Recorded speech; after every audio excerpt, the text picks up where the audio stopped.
What's happening, everybody? Welcome to a brand new episode of Fighting Words. Finally, Anthony and I have been combating several issues on the tech side here this morning, so we're coming to you All 6 my minutes fault. later. No, I'm not putting the blame on you. It was All my a fault. little bit of an odyssey to get here, but we are here after the Phillies 4-game sweep of the New York Mets. A week of vindication for Anthony Sanfilippo. Phillies have now buried the Mets. The NL East is over. You can say it's a jinx or whatever. It's not. It is over. The magic number to win the division for the Phillies is 5 this morning. They have a 4.5 game lead for second place or the second spot in the NL, and they're now right on the heels of the Milwaukee Brewers. Anthony, pretty good week for Phillies, man. Yeah, you could say that again. And there is something a little bit different about this team right now. Like, we've seen this before, right? We've seen this team get hot. We've seen them, play great baseball for a stretch, an extended period of time, beat good teams. Like, we've seen all of this before.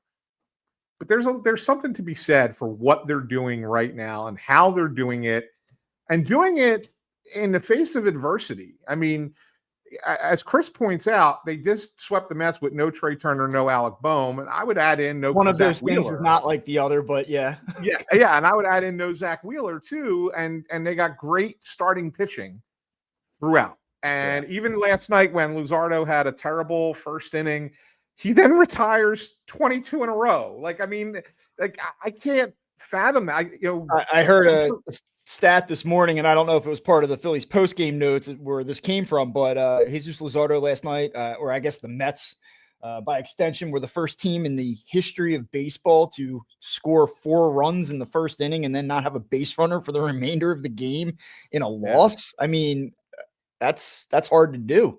Yeah, I mean, I was wondering, John Smoltz said it on the broadcast last night. I was told he said it. You were watching, I was there, so I didn't hear it. But I was told at one point, he said, I wonder if a pitcher's ever given up 4 runs in the first inning and then gone on to throw a complete game.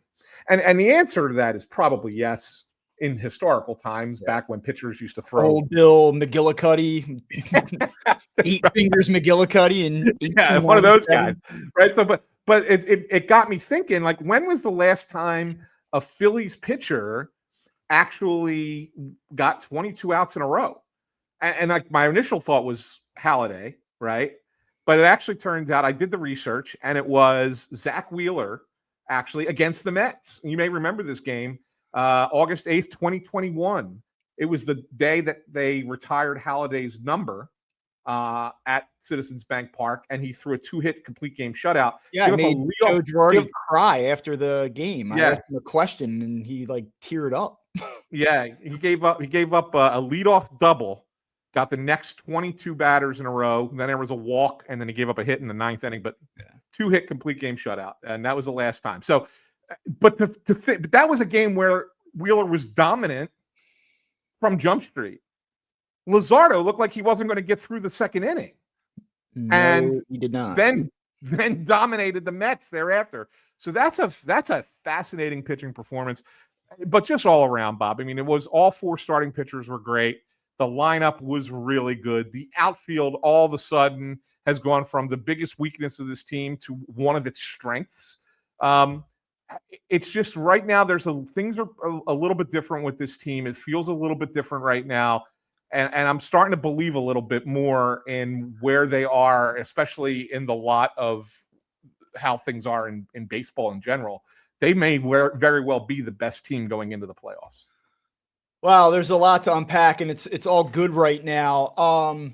I mean, let's start with Luzardo. I thought what was interesting about last night, it was the latest example in which you see that he can go out and just utterly dominate an opponent. And that's why I'm an advocate, even though there's a little bit of a blow-up potential, even though there's a little bit of a wild card nature in what he gives you. He has been more consistent lately.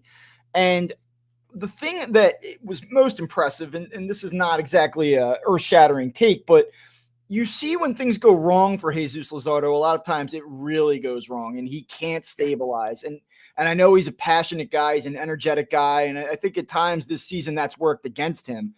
For him to come back from that start last night and really stabilize and give them the game that he gave them, I think is a huge plus, a huge positive about how you feel.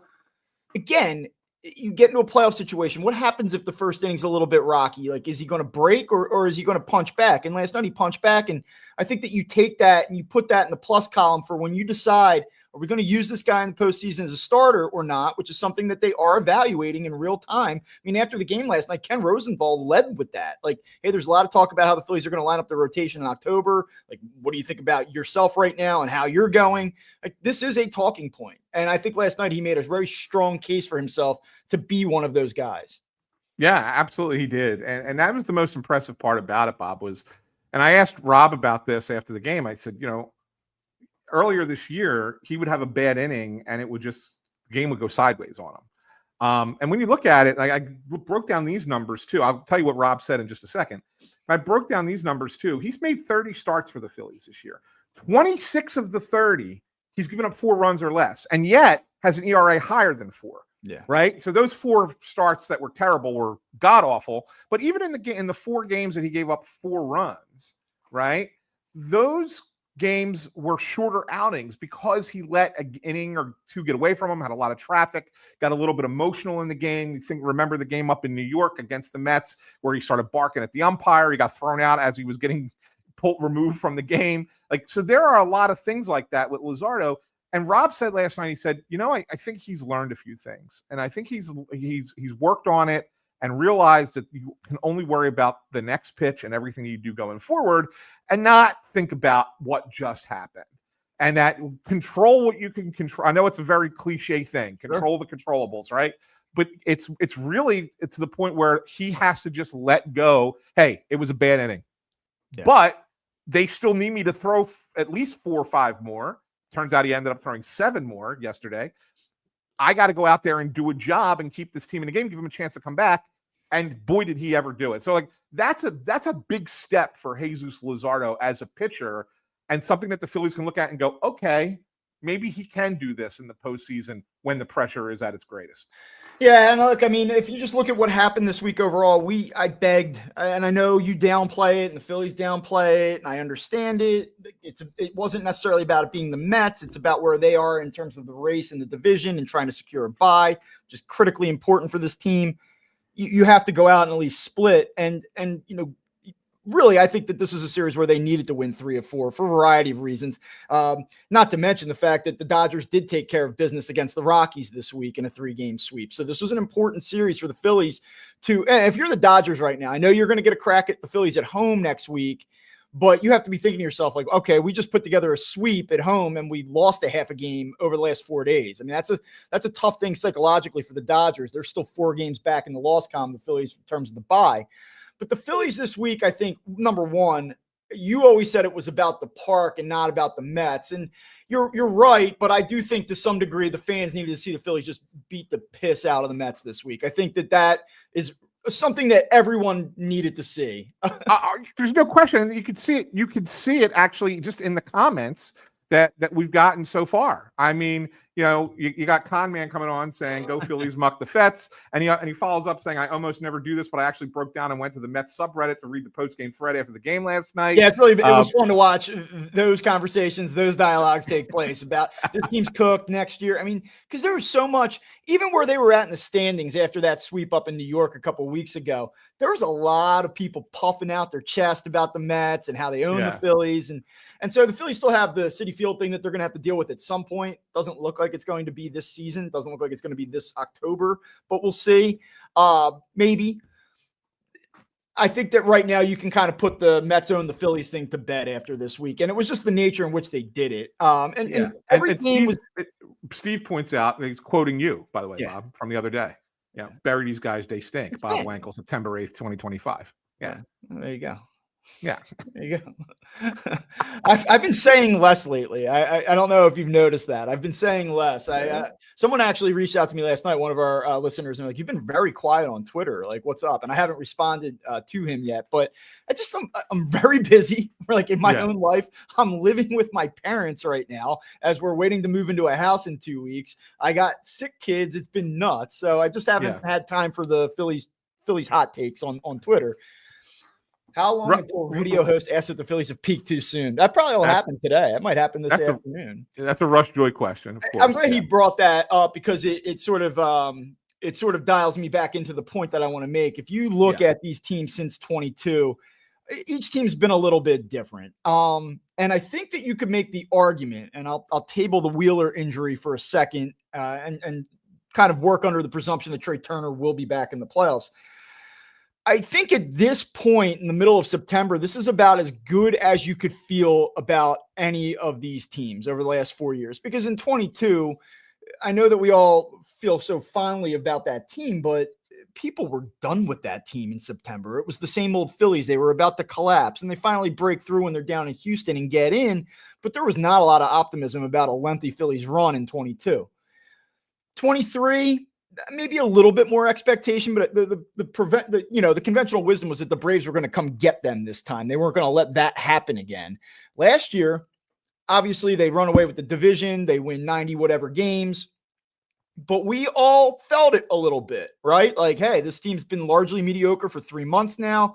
Are they going to be able to flip the switch? There was a lot of concern about the way that team felt. I mean, so much so that you missed a show last September, and your son and I were on here talking, and I ended up pivoting back the other way. So ended up being wrong. I ended up being wrong, so I can't pat myself on the back. But I said to your son, I was like, dude, I wouldn't want to play the Mets in a playoff series. I think the Mets are going to beat the Phillies in a playoff series. And he agreed. Like, we all kind of felt it, like in our gut somewhere, that might not end well. That team didn't really give you a lot of reason to believe. Right now, in this moment, things could change. It feels different. It does feel different. I don't mean just because they're winning games, but it feels fun right now. It feels like there's a certain energy with this team that they did not play with for a large part of last year, and certainly for a large part of this year. It just feels different. And they've gone through win streaks. They've gone through good stretches where they've played quality baseball. This just has a different, we'll bring back the V word. This has a different vibe. It does have a different vibe. And I think a lot of it has to do with the center fielder. No question. It's been the most impactful addition for any team at the deadline. I said kiddingly, but not. I was like, hey, hot take. I think that Harrison Bader has been more important than Johan Duran. And Duran's been awesome. Yeah. But that right now, I mean, and by the way, Duran was awesome last night. Like, well, I want to get into something with him because there's something interesting there. Wait, but man, that was like a blow your doors off ninth inning. Awesome stuff.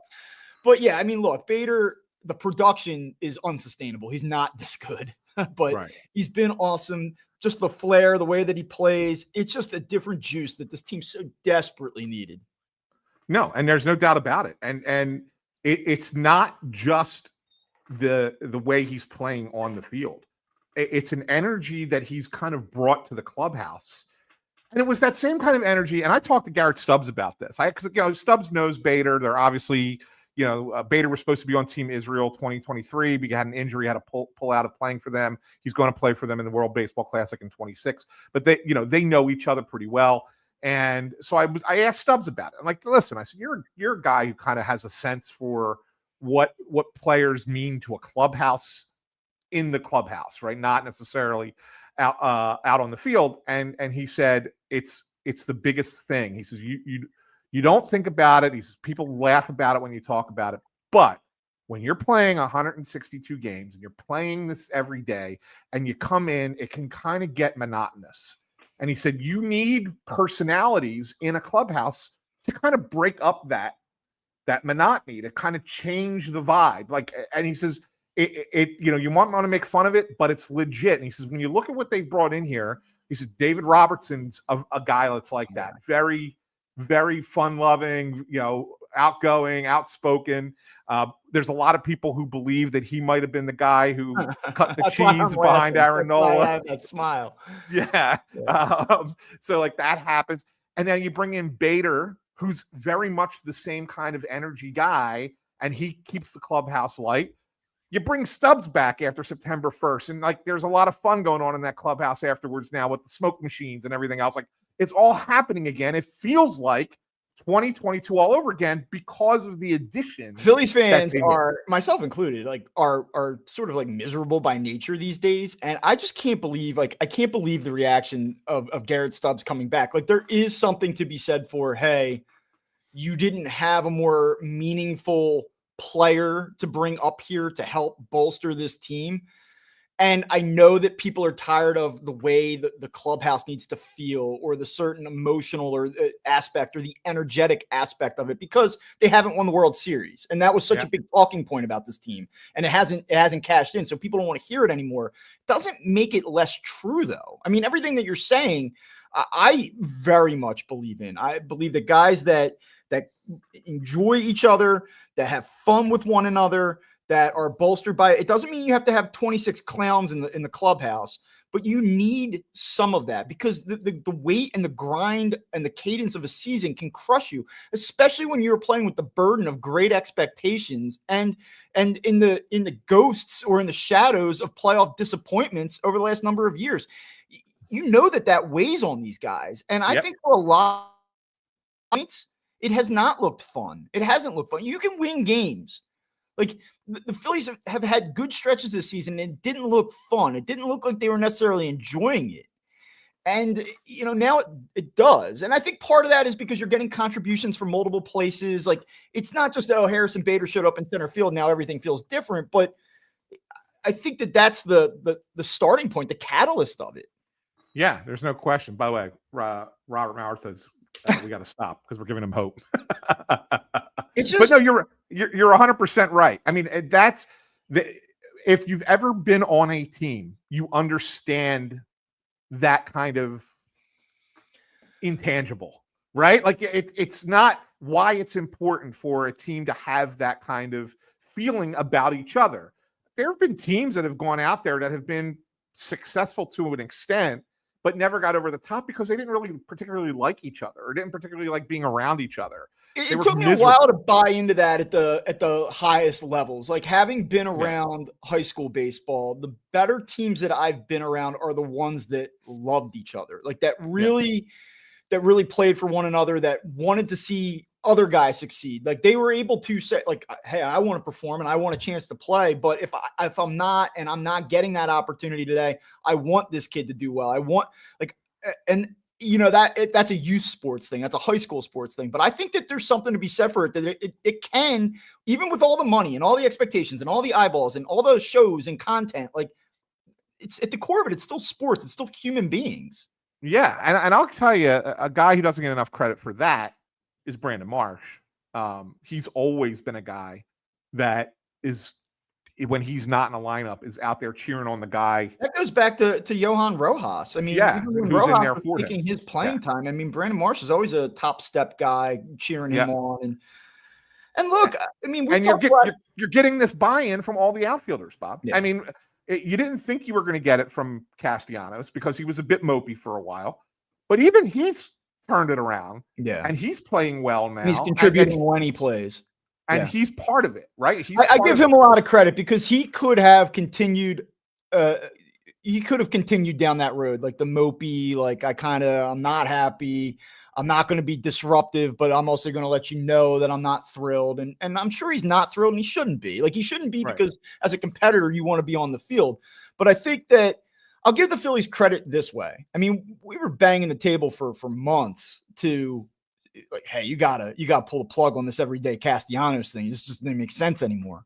But it was easier to do because they didn't really have viable options, or at the time you didn't think they had viable options to kind of to platoon him.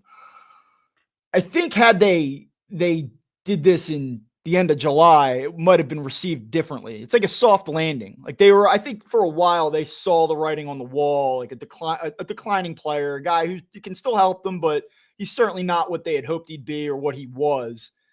And I think that they just said, we've got to land the plane slowly here. Like, we can't just go hard stop. Guess what? We're changing your role. I think that would have had significant ramifications, negative ones. So I think the way that they did it was smart and prudent. I also give Max Kepler some credit. Now, here's what I'm not going to do. I'm not going to apologize to Dave Dombrowski for signing Max Kepler. We all criticized you. We were all banging the DFA drum 5 weeks ago. I now ask for forgiveness. Max Kepler's done a really nice job. He's played very well lately. They were right to keep him. I give them credit when everyone said the obvious move is to move on. They didn't. However, this is still not a good contract. It has still not been a good year for him. You have to look at the entirety of the picture. Now, if he continues his surge through October and helps them win a world championship, we'll love him forever. And that's awesome. Doesn't make this a good signing, though. This was not a good signing. He's still far below average when you look at the cumulative picture here. I thought he gave some great answers the other night where he said that he got too caught up in the individual and not enough in the team. And he said, I don't mean that in a selfish way, but he says, but it was kind of a situation where I've been in one place for my whole career. And now I'm all of a sudden in a new environment. And I feel like I have to make an impression. And he said, and I maybe held on to that too long. And like, so he was very, very self-aware of what the situation was for him. And that once he got past the deadline, he said, I breathed a sigh of relief, because there was conversation, this has come out since now, that the Phillies were thinking of replacing Kepler with Justin Crawford, and then chose not to do it. They chose to give him a little bit more time to see if after the deadline something changed. And it did. Well, it changed. One thing that, I certainly did not see this coming, but I did say it's like when we talked about how is Crawford not up here, you look at the production. And the one thing I noted at the time was that what does this team need? Like, where are they deficient? And it's pop. It's the ability to drive the baseball. And though he has struggled, even when he was not playing well, like there was still some semblance of power there. And right. So to remove that tool even further from a lineup that needs more home runs outside of Kyle Schwarber, I think was something that really gave the Phillies pause and probably should have. And again, I'll give the Phillies credit on this front. Like, they didn't go to Crawford. Now, I don't know what that means in terms of Justin Crawford's future next year. Probably nothing. I think he'll be up here, I guess. But on this team this year, it would have been very easy for the Phillies to move on and go in a different direction. They didn't, and it's paying off right now. And in doing so, you're getting not only more production, but you're getting buy-in from all the pieces, which is not an easy thing to do. And so where I'll say this, like, all the people are like, Rob Thompson sucks, he's an idiot, they should fire him. This is what a good manager does. This is what a good front office does. They navigate the human element, and they also go out and make additions and they make the right moves. And the Phillies have had big time misses that are worthy of criticism. But when you want to blow all these guys out the door after a couple bad weeks, think about this now. Yeah. Not every team maneuvers this way. Not every manager would have handled this situation the way that Rob Thompson did. Now, that doesn't mean that he might not make some catastrophic mistake and use the wrong bullpen arm in a key situation 5 weeks from now, and we're all ripping our hair. I'm not saying that he's perfect, but like in a sport where the tactical decisions of the manager have been minimized, this is what you have to be good at. And maybe I'm over-crediting him in this instance, but I think it says something that there were a lot of tricky situations. We're sitting here on September 12th, and it all looks like it was done the right way.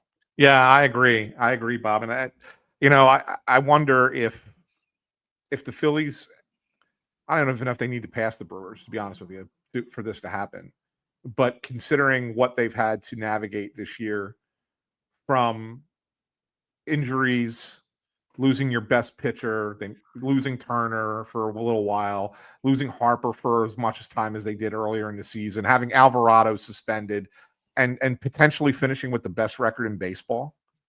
How is Rob Thompson not the manager of the year? The manager of the year in the National League. I mean, I know Pat Murphy's had a great year with Milwaukee. I don't want to take anything away from him, but I think that this is something that really needs to be considered. Well, I think a lot of times it's like, payroll. Look at the payroll. Look what he did with that payroll. Look at what this guy did with that payroll. I'll actually make the point that I think sometimes the payroll it makes your job harder. Yeah. I mean, you're dealing with a $20 million player who's on the decline, or a guy who's signed here who is now angry that he's not being used the way that he thought that he was going to be used here. Like, you have a different set of problems when you deal with players that you're sort of committed to financially.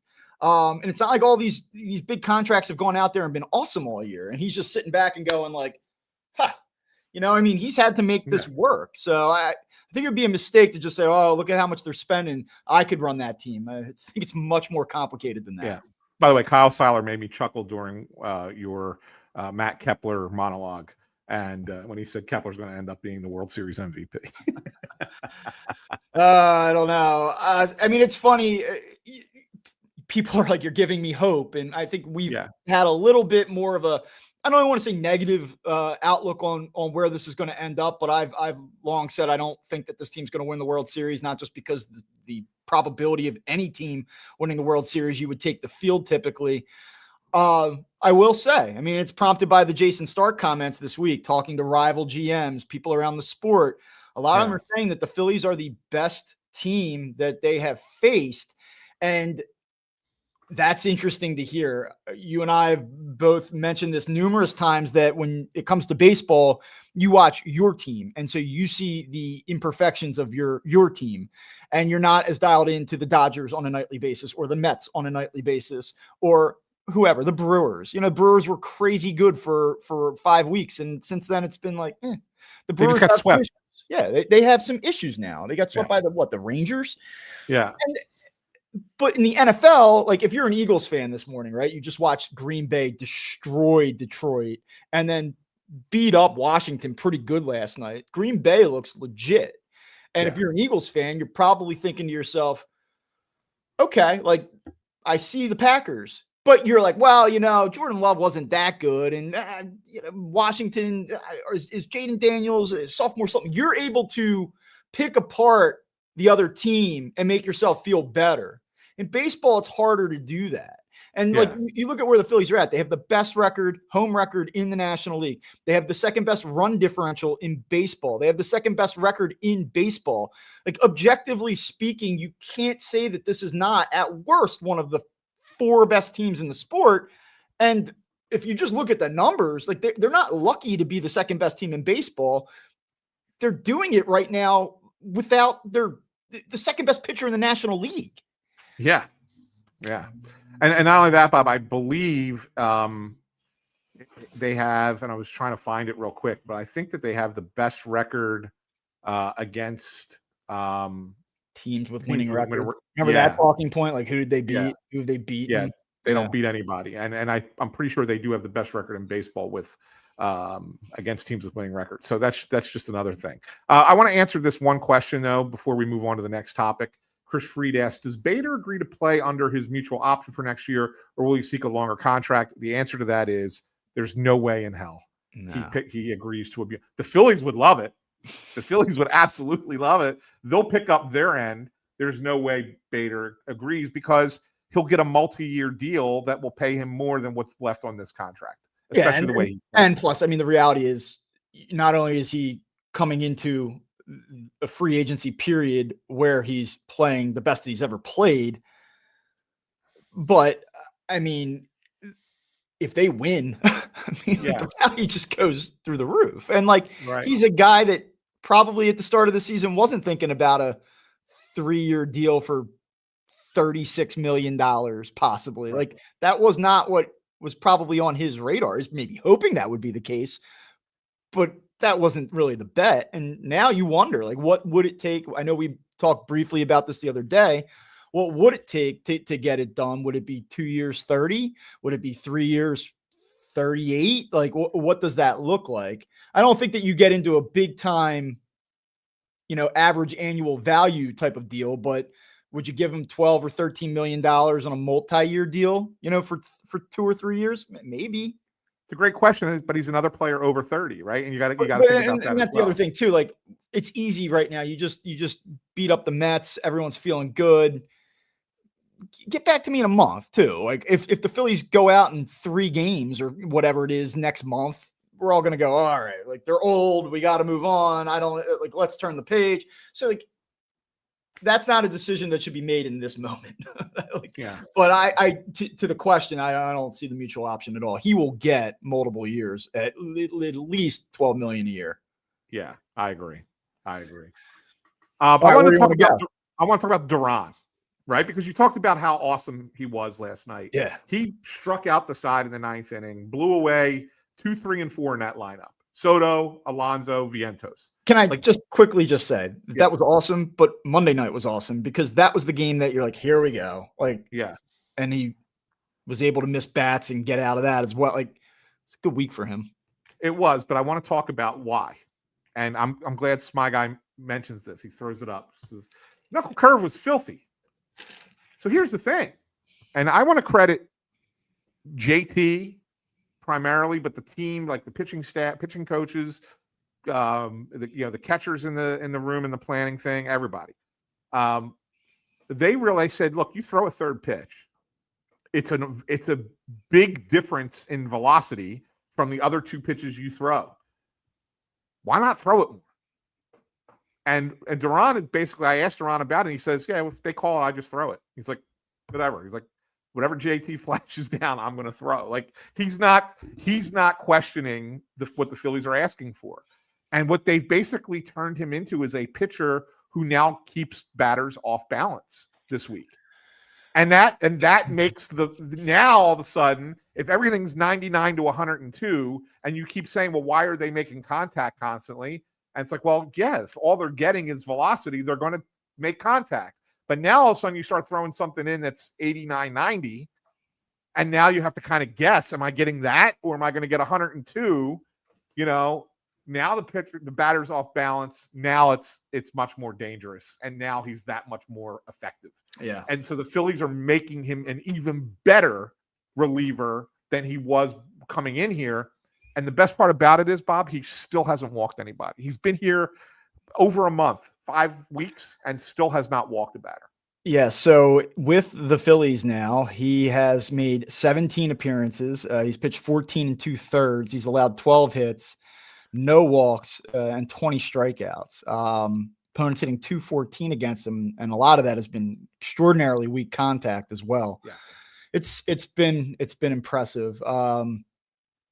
That was a different gear last night, and it was exciting to watch. Like, he made his appearance, and everyone's talking about the entrance and how this is really cool, and it kind of was a different look for the Phillies, and he had been good. Like, I'm not saying that he wasn't good prior to this week, but like watching that last night, I said, oh, okay. I mean, you went right through Alonso, you went right through Vientos.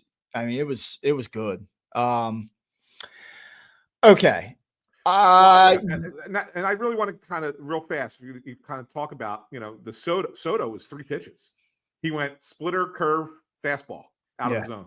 Got him swinging at a pitch up at his neck. Yeah, would he strike out the side on 11 pitches, I believe it was? Yeah. I think it was like 3-5-3. 9 were strikes. Yeah. Yeah, it's pretty good. Yeah, I mean, that's the thing. Like, you made Juan Soto look bad. That's what weird, man. Like, now they're having a mess of a season, and there's this idea that like Soto has not had a good year for them. Like, you look at those numbers, like, you might say it's hollow. That's fine. I know they're calling Juan Solo and all that stuff, but like, it's a pretty good year. Like, statistically speaking, it's a pretty good year. Can I say something though? Go ahead. The other night, Phillies are up, whatever they were up at that point. I have 6 runs, whatever it was, and I could go back and look through my scorebook and figure out exactly what the score was. He's on second base late in the game. Game doesn't matter. I know. And dude's out there stealing third base. Yeah. With 2 outs. Yeah. Down 5 or 6, whatever they were down. And you're like, what are you doing, dude? Like, you have to have runners on base, first and second, right? 2 outs. Guy, it's a home run. You're kind of back in the game. And you're out there trying to steal third for what? To pad your stats because you're trying to become a 40-40 guy? It's that kind of individualism. Yeah, I know. That I think is hurting that team in a lot of ways. More than, I mean, obviously they don't have no pitching. I've been saying that all year. But when your superstar is more concerned about his individual stats than he is about helping the team win in that spot, that's a problem. That's a major problem. How do you feel about the middle of the order right now? I mean, Kyle Schwarber, it's kind of strange. We talked on Monday about his struggles. I'll say this for him: last 7 games, he's only hitting .240, but the on-base percentage is .424. He's walked 6 times in his last 31 plate appearances. Obviously, the power has not really been there. He hit his 50th the other night. That was an awesome moment, but last 15 games, he had the one for number 50. He had the 4 home run game. Other than that, he hasn't hit one. And you go back over the last 30, he's hitting 204. I think what you've said, and I'm glad you pointed out the last 7 with all the walks. When Kyle Schwarber starts struggling, I get the sense that he tries to become more patient to get out of it, if that makes sense. Mm-hmm. And it's hard to say that he tries to become more patient when he sees as many pitches as he does, even when he's hot, right? But I think that he really, really goes up there with a methodical approach when he tries to get out of it, in the sense of, I'm just going to take pitches because I know they're not going to throw me a bunch of strikes, and I'm just going to look for a ball in one spot. If it's there, I'm going to swing at it. If not, I'll take my walk. It'll be fine. And I think that he's just kind of trying to get himself back to where he was before. So do I ultimately worry about him? I don't. And I felt like Bryce Harper made me eat some words last night, because I had texted you that, he's struggling. I had said to Tim Kelly sitting next to me that, maybe he could use a day off because he's really not looked good. And then he went out there and had 2 big hits in the game, and drives in a couple of runs. And so he started to look a little bit better last night. He's had such a weird year. Like, yeah, if you look, so you say like lately, right? Like define lately, like last 30 games, 849 OPS, last 15 games, 805. Like, it's not bad. He's a productive player. Yeah, I know. He helps them win. It just hasn't been superstar player. Correct. And you're just hoping. I mean, you want to ask me if after all that's happened the last 10 games and where they're at now, like, does it change your outlook? I feel like that they're on the doorstep now. Like, yeah. It's possible. Whereas, like, before I didn't have him getting up the walkway. I had him out in the street. Like, I think they could kick the door down, but Harper has to find the next gear. And that's also under presumption that the outfield's going to continue to increase their productivity. That Bryson Stott is this new version of Bryson Stott that we've seen now for the better part of about 6 weeks. Brandon Marsh continues to make I know that's part of the outfield, but Brandon Marsh continues to make contributions. Like, then I'm in. Like, I can talk myself into it even without Zach Wheeler. And even if Trey Turner doesn't come back and isn't Superman, I can get there. But I feel like it's either Turner has to come back and be Trey Turner at his best, or Harper has to find one more gear.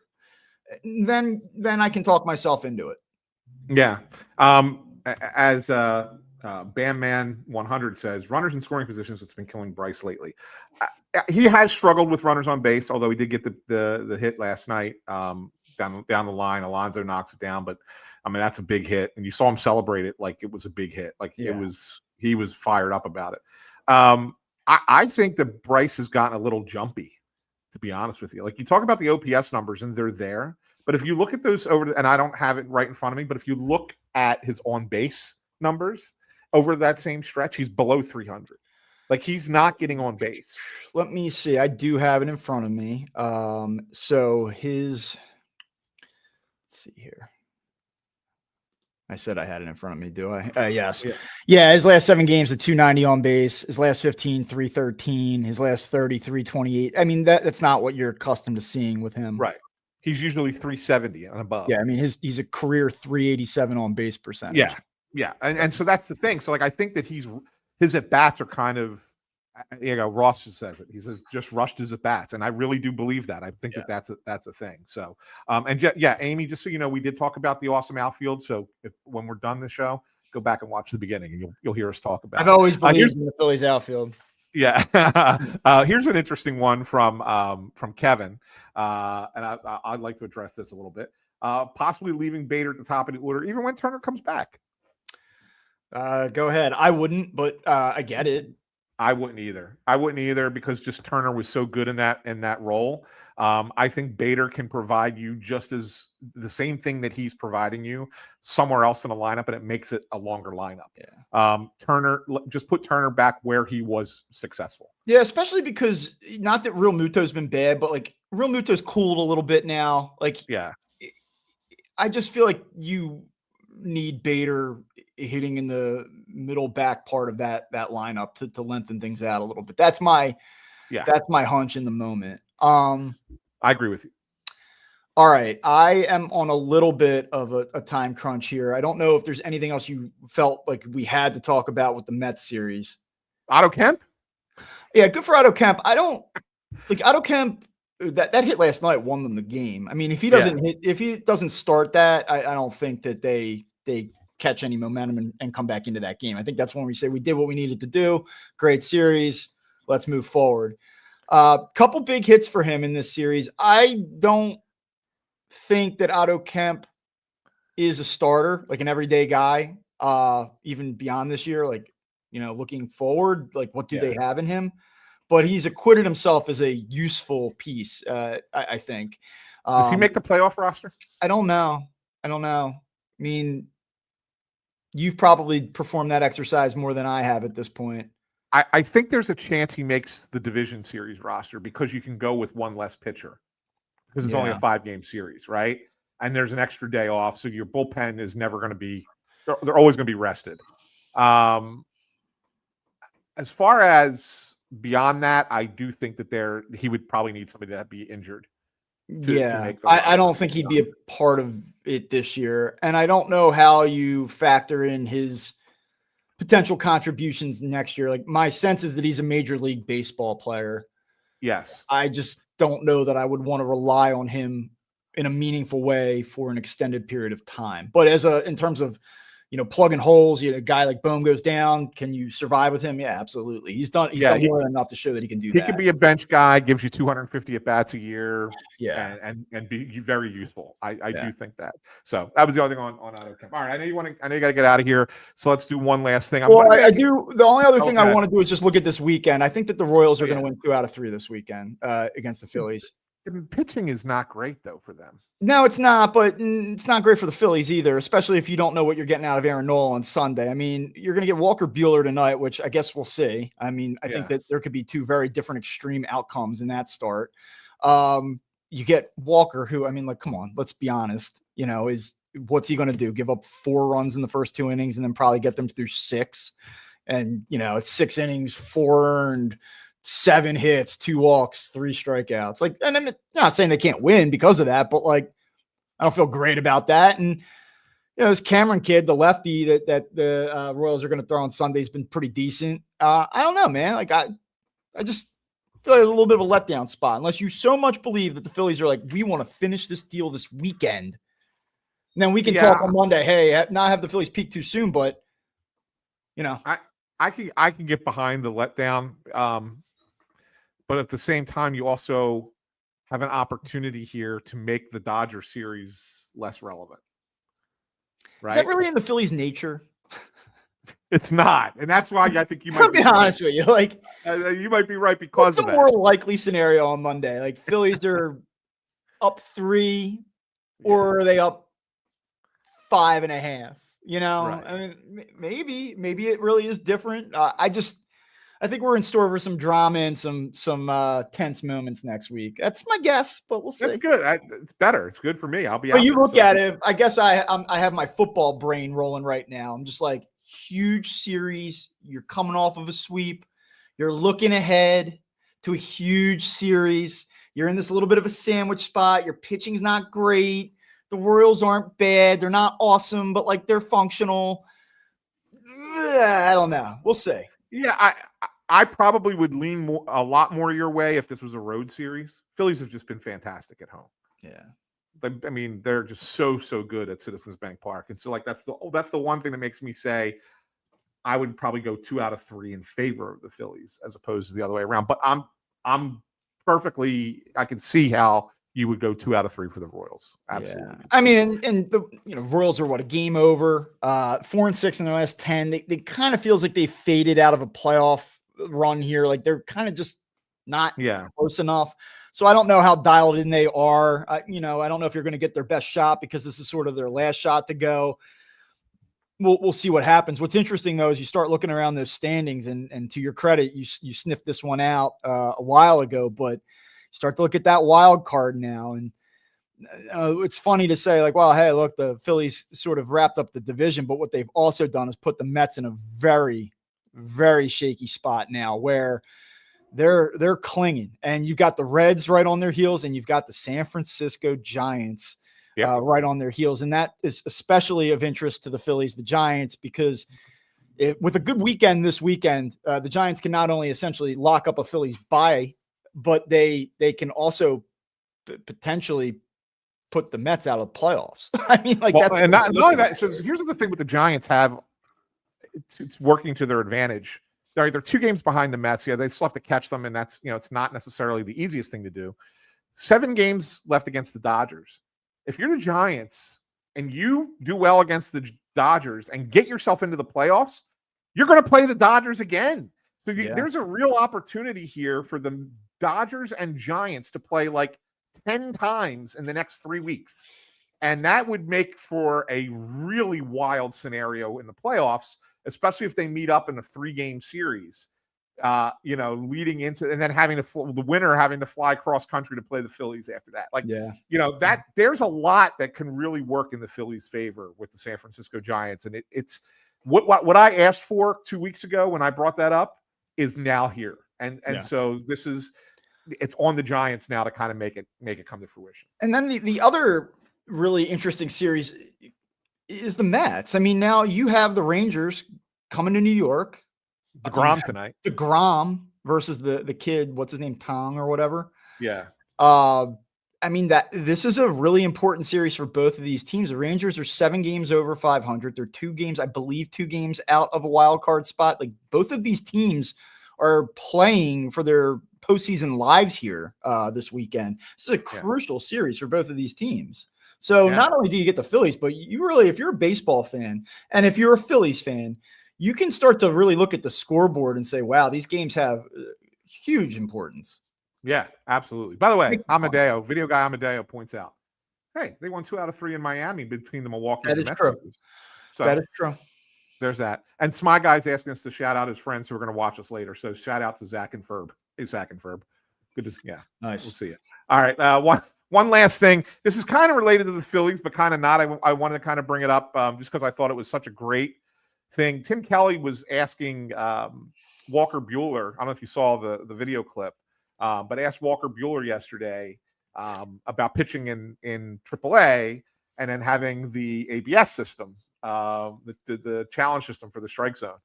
And Walker Buehler absolutely obliterated it. That it's terrible, that the cameras are not lined up properly in every stadium, so they don't get it right. Like really just crazy. It's crazy bad, and it should not come into the major leagues. It sounds like it's coming regardless, but do you see this as maybe potentially being problematic going forward? Is this something that baseball is going to look at and be like, oh man, we regret careful what you wish for? Maybe look at if the tech is not right, if it's not reliable, and the players who are seasoned veterans, no less, are saying, look, this just doesn't feel accurate, then that's going to create a problem. Now, I believe in his comments, he also said something to the effect of like certain pitchers get pitches. Yeah. Like, no, I'm not in on that. Like that's not it anymore. Like, I go back to coaching and be like, if there were 2 programs, one is a program that you expect to be really good.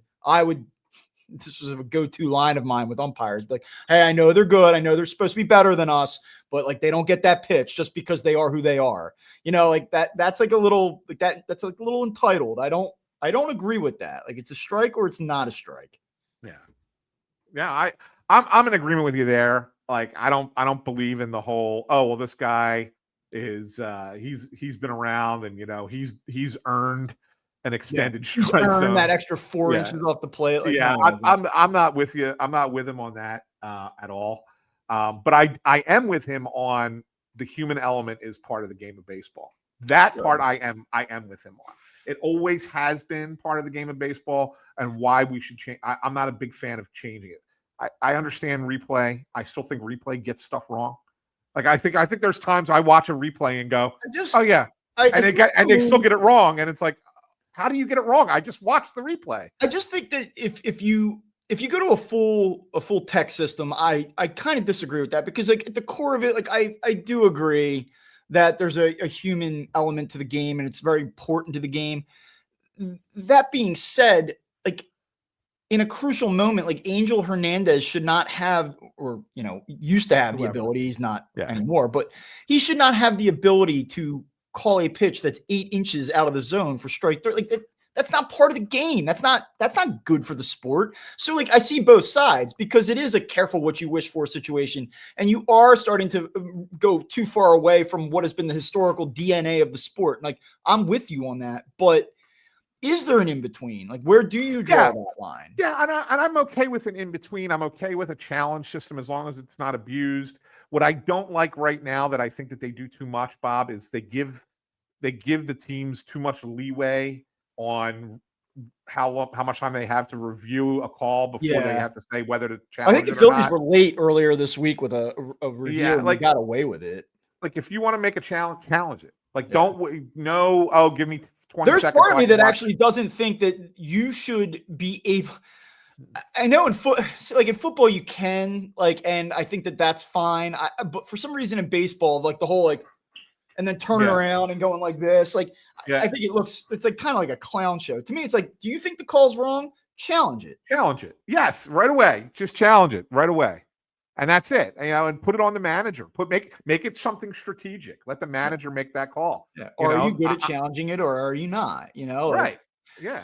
I'm with you on that. But then again, like you say, like the human element, like and this isn't the first time we've mentioned this guy on this show, but like ask Armando Galarraga how he feels about the human element of baseball, So I mean, it's an interesting talking point. And what I think is the most important thing out of what Walker Buehler said was that he is probably not alone in this sentiment. So it's not just like that there's this universal acceptance that this is going to be great for the sport and everything's going to be better now. Yeah, absolutely. That guy, his opinion, his words do carry some degree of weight given who he is and some of the success he's had throughout his career. Yeah. By the way, Armando Galarraga, I'm glad you mentioned him. Last weekend I went up to Cooperstown with my dad and the boys. They include him in the perfect game display. Good. So good on Cooperstown. Good on Cooperstown for doing that. By the way, if you haven't been up there, make the trip. Dude, I haven't been up there since I was like 8. I went with my family. My mom and dad took me, and it was like kind of not a great trip.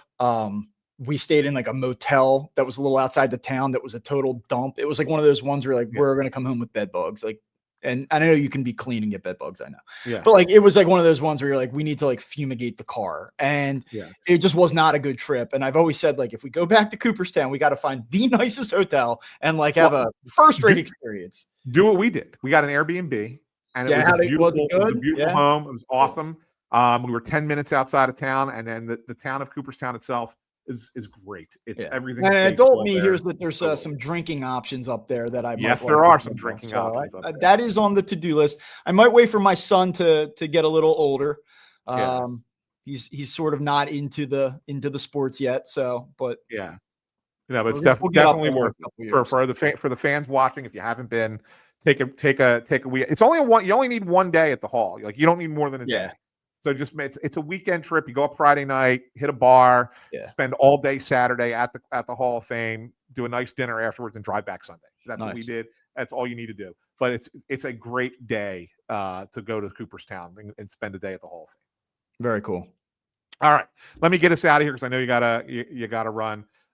Thanks again to everyone for tuning in to this episode of Fighting Words. Don't forget you can subscribe on Apple Podcasts, Spotify, Amazon Music, Pandora, wherever you get your podcast. Best place right here on YouTube. Subscribe to us. Click that thumbs up. Ring the bell. You'll get an alert whenever Bob and I go live. Even when we have tech problems, you'll still get the alert because the tech problems are usually ours and not yours.